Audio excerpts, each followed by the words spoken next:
Pourquoi on doit reconduire un sélectionneur sur la base d'objectifs.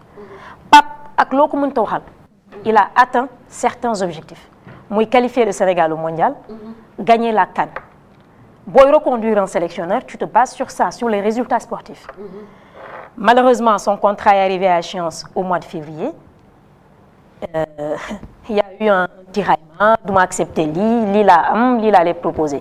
Bon il est parti au mondial sans le contrat soit il y a pas de souci mais man su doon may Pape dans un pays normal Pape devait démissionner même s'il a un nouveau contrat avec la fédération c'est lui qui devait même démissionner. Maintenant s'il ne démissionne pas la fédération aussi pourrait avoir des raisons de le licencier mais normalement parce que aussi il faut qu'on essaye de passer un cap. Cap bi mooy lan tey gënuñu Portugal gënuñu Croatie gënuñu Belgique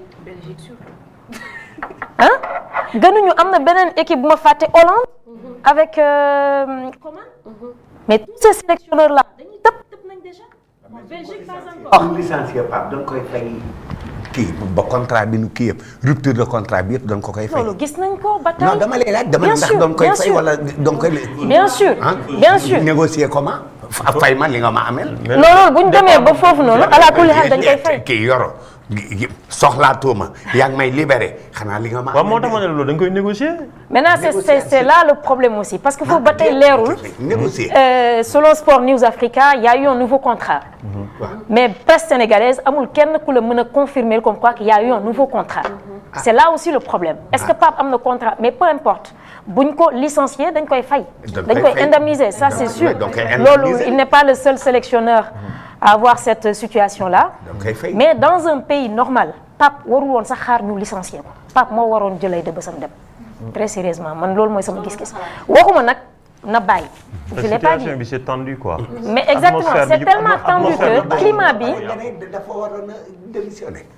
non dama ne Pape Thiaw. waaw normalement la wax normalement ci xalaatam moom. waaw ci culture sport ci culture football. waaw am na résultats yoo xamante ne bu amee. waaw tu sais que tu as échoué. waaw lamentablement même. tu dois démissionner da nga war a démissionner. maintenant moom defu ko. fédération même su fekkente ne am na un nouveau contrat c'est des fédérations aussi mën na ko dàq. indemniser ko mu jeex. yow en tant que personne très passionnée par le foot quel sélectionneur tu as en tête qui pourrait enfin yóbbu Sénégal fi mu war a egg yow si sa xalaatu bopp quoi. da ngay sànni rek non mais da ngay jox ay suggestions rek parce que pas du tout pas du tout. un sélectionneur africain ou européen. lu mu mënti doon nga nekk sa d'accord waaw dafa en tout cas nañ fi teg un très bon. ku am expérience. man je vais pas citer de nom. mais nag franchement peu importe ak choix bi ñuy am. le sélectionneur doit avoir vraiment la tête sur les épaules. d'accord. il faut ce sélectionneur là. il faut un sélectionneur boo xamante ne amul man xaritu père ma xaw ma voilà wala xaritu doomam la xaritu Safia la il faut vraiment prendre des décisions froides. De quelle nationalité? peu importe de quelle nationalité. Un Africain aurait faut le dire c'est pas un problème sénégalais c'est un problème africain parce que gis naa Ivoiriens yi di casse tamit affaire de coloré c'est-à-dire africain en général moo am ay problèmes ay complexes de waa xarito ay kii donc est-ce que un Africain il faut être objectif est-ce qu'un Africain aujourd'hui on a nos réalités africaines on a des réalités et c'est là le problème aussi on a des entraîneurs yoo xamante ne ils sont amis avec des joueurs wala ils sont amis avec les papas des joueurs ba yenn décisions yi mënuñu ko jël en toute objectivité. C'est ça le plus grand problème de la sélection. Maintenant sélectionneur bi ñu mënta am mënoo am ces joueurs là cette équipe là wala cet effectif là et tu ne peux pas avoir 3 CAN déjà. C'est pas normal. En Afrique tout le monde nous envie. Au niveau mondial équipe yu bari mais imagine par exemple quand l'Argentine demande à jouer un match amical face au Sénégal. yow nga ne damay jéem a jaay affaire d'africain affaire de coloré jël naa Gambie ba pare Gambie lu mu la apporté. aucune information.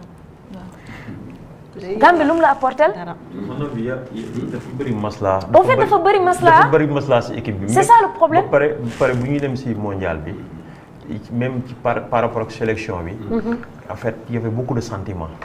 Il y avait beaucoup de sentiments qui choix. Je crois que defuñu bilan CAN bi biñ ci joggé dañu top euphorie bi ak victoire ak ñu nandu suñu victoire beeg yoy yëpp da ci joué defuñu bilan bi tiré wuñu côté négatif yi jëm bala ñuy dem mondial bi ñu démé ci même waaw conditions yi lolo tax li ñu dal ñu après bi ñuy dal fekk bobu bi c'est trop tard quoi c'est ça voilà quoi ça dit que le football Bakary Cissé ouais en tant que journaliste sportif xamna ko ñi rek mais xam nga ko xam nga ban rôle moom lay occupé ci fédération bi. tout à fait. Tout ce qui est communication moom moo koy. effectivement. ñu ne nag dem na par ses propres moyens. dem na par ses propres moyens. tout à fait billets. tout à fait hôtel. tout à fait lépp. moom moo kii noo gisee loolu. ci koo xam ne membre la ci COMEX bi. nekk président ligue régionale de Ziguinchor. nekk chargé de communication de la fédération. loolu je suis d'accord avec ça maintenant. Sur la forme, je suis d'accord. Sur la forme. Parce que ñom fédération ils ont un budget déficitaire. Lolo avant sax ki Augustin Senghor. Ndax amna ñu lay déglu des passionnés. Man nak peul la au fait. Man sama olof leerul peul la. Mais dina jëm. Ay passionné football ñi. Man xam nga li passionné instant yi bëgg nga ko andi ay problème rek. Wa d'accord. Da ngay wax wolof. Wa d'accord. Légui pour cas Bakary bi, Voilà, ñëwal foofu. Parce que c'est récemment que j'ai appris qu'un pays, à chaque fois quand un pays a été, comment on appelle ça, qualifié, FIFA dafay verser ay milliards. C'est-à-dire chaque stade boy jàll, dañ lay verser xaalis. Et on parle de milliards. Donc en France, de millions en euros, donc de milliards en francs CFA. Kon ñom problème budget bobu ñuy wax fan la exactement? Parce que xaalis baa ngi non su ma nee xam nga maanaam yow lan moo si sa xalaat yow est-ce que réellement c'est quelque chose qui justifie les catastrophes qui se sont passées. C'est-à-dire qu'il n'y a pas de transparence. C'est ça le problème. Il n'y a pas de transparence. te loolu buñ ko doon waxtaanee fii ba suba. doon ci am solution. Exactement, il n'y a pas de transparence. C'est-à-dire que tu es en face des dirigeants yoo xamante ne qui se barricadent toujours, ils sont toujours sur la défensive en fait. Mënoo jëlee ci moom benn information bu leer côté finance. mënul nekk maintenant le constat il est là Sénégalais yi aussi dofuñu équipe bi mi ngi def ay performance boo def am nga xaalis am nga des milliards mais avant même coupe du monde coupe d'Afrique rek parce que bu ñu ne sur les 4 participations wala sur les 4 dernières CAN du Sénégal c'est 3 finales. Mais c'est beaucoup d'argent. Quelque chose. Waouh. Déjà c'est beaucoup d'argent. En ligne nañ ko jël comme ça après ñu continuer li ñu dese ci waxtu nag bëriwul 76 736 66 66 c'est le numéro de téléphone salaamaaleykum. maaleykum salaam. sëñ bi noo def mbaa am nga jàmm. sant yàlla bu baax. merci beaucoup ñu ngi lay déglu. Bon moi c'est vraiment aussi je pense qu'il a un problème de réseau. doo mënee déplacé wu tuuti rek dégg-dégg bi neexul. dégg-dégg bi neexul. déedéet dafay dagg xam naa problème mu réseau nga am fan nga ñuy woowee. France. yaa ngi ñuy woowee France d'accord ñu ngi lay dégg xam naa tàngaay bi la canicule bi la mooy yóbbu réseau bi. Allez on vous écoute. Bon man ma xalaat am na maanaam problème boo ko bëggee rek damaa jàpp ne maanaam. te ñoom mbaxtal ngay dem di saafara. te footballu Sénégal problème principal bi du leen loolu fédération. dëgg la. balaa des fédéraux yi nga xamante ni les sont des responsables. te au-delà défaite bi nga xamante ne dañ koy am ñoom dañoo salir image Sénégal ci àdduna bi yëpp. maanaam amul lenn lu nga xamante ne mën na justifier ak fédération bu sérieux. war a préparer coupe du monde defu ko mais di préparer nu muy bulawee bu demee États-Unis. xam nga je suis désolé mais contexte boobu tey boo jëlee ko si li nga xamante ni moo gën a xarañ ci àdduna mënu si réussir quoi. c'est vrai. Pape Thiaw certes montré na ay limites ci compétition bi coach bi nga xamante ni tactiquement il a des limites mais au-delà de ça bu doon par exemple am na benn qualité ménagère na réussir pour la mais li ëpp solo daal ñu mën ko see jàngat moom ak fédération bi ñu am nii actuellement. aussi boo mënti indi il faut réussir quoi.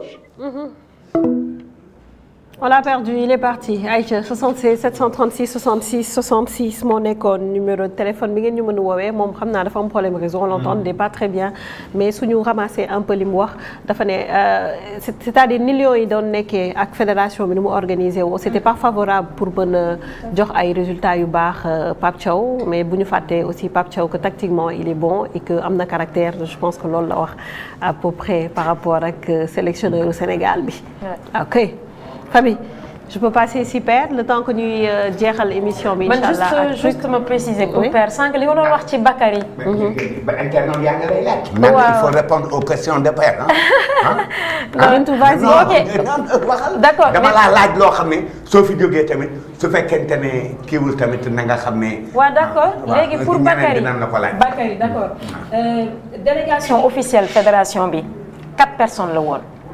même bu fekkente ne moom il fait partie mi ngi ci comité directeur bi exécutif bi COMEX bi fédération dafa ne 4 membres ñooy dem maanaam mooy délégation officielle bi en tout cas note d'information boobu ci dañ publier voilà muy président Abdoulaye Fall secrétaire général bi Abdoulaye Seydou Sow waaw secrétaire général bi premier vice-président bi ak deuxième vice-président fédération bi ñoom 4 ñoo waroon bokk ci fédération bi maanaam kenn koo xamante ne voilà dafa bëgg dem coupe du monde su la neexee nga dem si tu as les moyens mais en tout cas il ne faisait pas partie de la délégation bokk ci délégation bi loolu laa bëggoon laaj loolu c'est normal merci beaucoup Bintou dinaa ñëwaat ci yow léegi may ñu détendre tuuti encore bu ñu stressé bu ñu yokk stress damay laaj dama bëgg a xam ayca Yoro ñëwal ñu ci xarit tuuti waaye